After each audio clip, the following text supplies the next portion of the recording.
Argentina elige presidente y recibimos a Alejandro Tulio, coordinador de la Comisión Electoral, uno de los más grandes especialistas experimentados en elecciones en la Argentina, con cargos que tienen que ver justamente con el armado electoral. Alejandro, bienvenido. ¿Qué tal? Gracias, muy bien. Antes que nada, porque se ha hablado mucho en las últimas horas, tenemos 40 años de experiencia democrática. ¿Hay alguna posibilidad de fraude en la Argentina?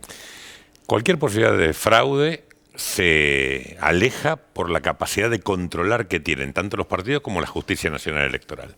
A diferencia de otros países donde no existe un cuerpo permanente que lleva el tema electoral, aquí existe la Justicia Nacional Electoral integrada por una Cámara Nacional, por 24 juzgados electorales, 24 secretarías electorales, que además para las elecciones se incorporan los presidentes de los superiores tribunales de justicia y los presidentes de las cámaras federales o los fiscales federales en las provincias donde no hay cámara, y que conforman un conjunto de garantías que difícilmente puedan ser superadas. Eso combinado con un sistema que es muy simple, en una elección que es de jardín de infantes, el balotaje es la más simple de todas las elecciones. Claro. Este año, cuando las PASO tuvieron el desempeño que tuvieron, que fue muy bueno, yo llamé a la Cámara Electoral, a muchos jueces, a la Dirección Nacional Electoral, al Correo y al Comando, los felicité porque fue muy bueno.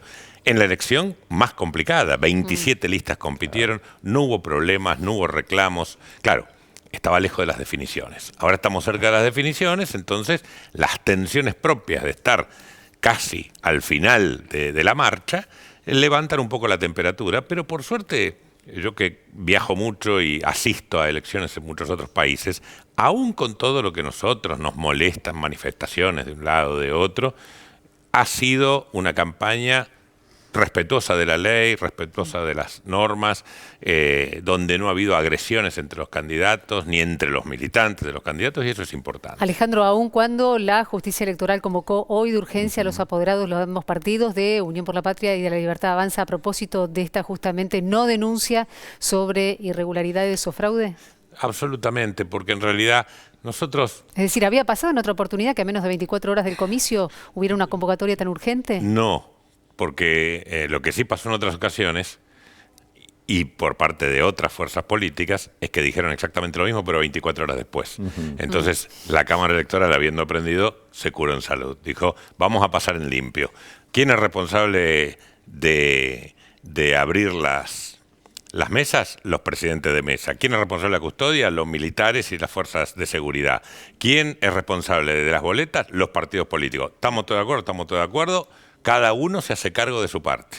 ¿Qué es lo que dice la ley? Claro. Pero es bueno recordarlo. Claro. En este sentido también hubo discusión porque un par de veces la Justicia Electoral intimó a la Libertad Avanza que entregara la cantidad de boletas necesarias. La Libertad Avanza dijo, no, la van a llevar nuestros propios fiscales mañana. Es lo razonable, está bien, no es un problema. Yo creo que era bueno. Yo, si hubiera tenido... yo no tengo que ver con la organización electoral en esta ocasión. Si hubiera tenido, hubiera hecho lo mismo que la justicia. Más que intimado, la palabra es, señores, les estoy ofreciendo una cosa que es voluntaria, que no es obligatoria.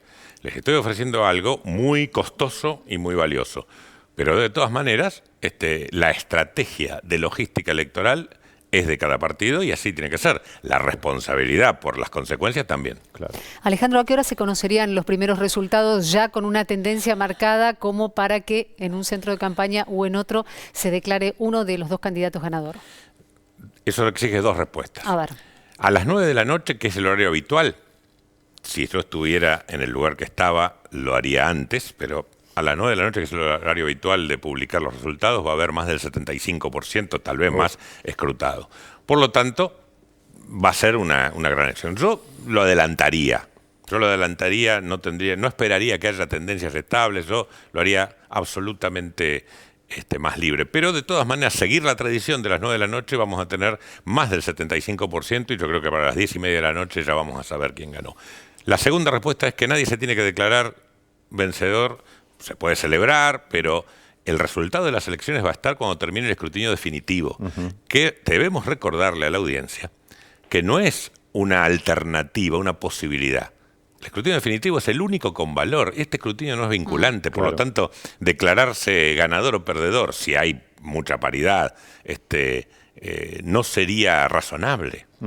Lo que hay que esperar es el escrutinio definitivo, que la justicia diga quién fue, y una vez que la justicia diga quién fue, y quede firme eso, o sea, que ya no haya instancia para recurrir, ya no tiene valor que alguien reconozca o no.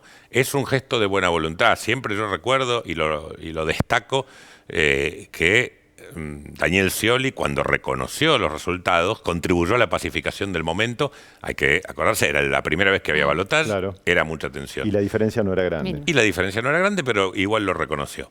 Y eso es bueno, pero no es obligatorio. Nadie está obligado a hacerlo. ¿Por qué? Porque el único resultado válido va a ser el que surja del escrutinio En definitivo. ese sentido, ¿cuál es la diferencia para que se considere empate técnico y haya que esperar sí o sí al escrutinio definitivo o se pueda dar un ganador en la noche del domingo? Y eso es una cuestión de criterio de cada uno. Técnicamente, uno podría arriesgar, pero está arriesgando, que un resultado está firme cuando los votos que quedan por contar, porque un escrutinio provisorio nunca cuenta todos los votos, son menos que la diferencia que hay entre el primero y el segundo. Correcto. Si vamos a la primera vuelta, se contó el 98,5%, quedaron 400.000 sin contar. ¿Podríamos pensar que esa es la diferencia? Si hay más de si fuera 400.000. si fuera el 98, si fuera el 97, depende. Yo creo que va a haber más, que se va a contar el 99% y que hay que ver cuál es la diferencia. También creo que va a ser más en favor de uno u otro.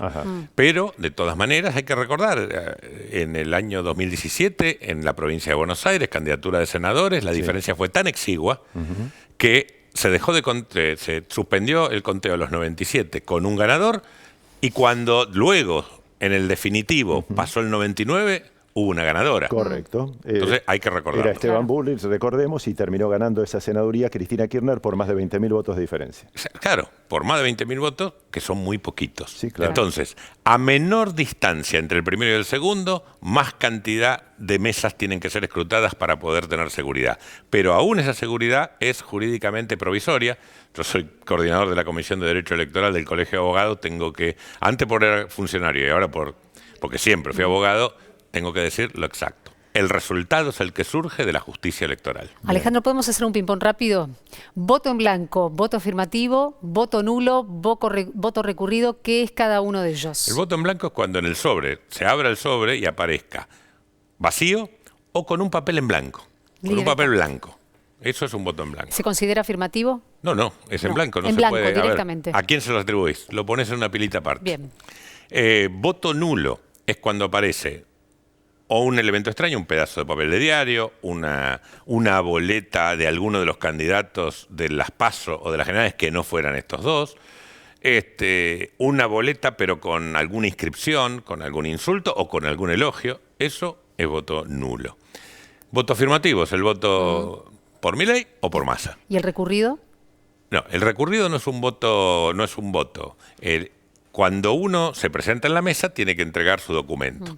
Los fiscales lo examinan. Si alguno tuviera una duda sobre la identidad de la persona, se impugna la identidad de la persona.